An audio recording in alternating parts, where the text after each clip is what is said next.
In today's video, I'm going to teach you how to change Xero fiscal year-end date.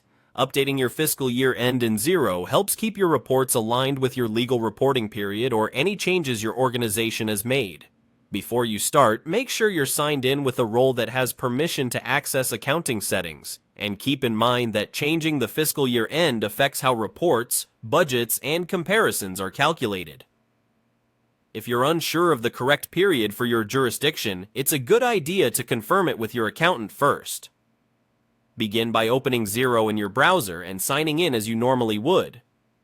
Once you're on the dashboard, look toward the main navigation bar and click on the Accounting tab. This is where Xero groups the tools and configuration options that control how your books behave. From the menu that appears, choose Accounting Settings. This takes you to the area where key settings for your organization are managed. You're not changing any transactions here, just your framework, so it's a safe place to adjust high-level preferences. Inside Accounting Settings, select Financial Settings. This page holds the fiscal year preferences, tax settings, and other foundational details that inform your reporting periods.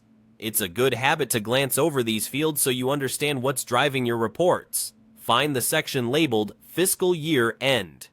Next to it, click Change. Xero presents a simple control for selecting the month and day that define the end of your financial year. This is the date your annual reporting period will close. For example, if your fiscal year ends on March 31st, you'd set the month to March and the day to 31.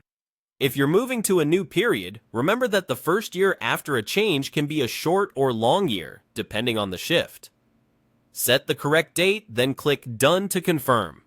Xero will apply the new fiscal year end across your organization.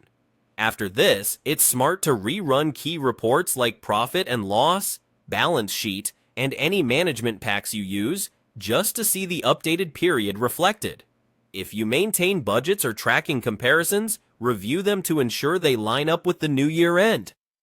And if you have reporting deadlines or integrated tools that reference your fiscal calendar, double-check that everything still matches.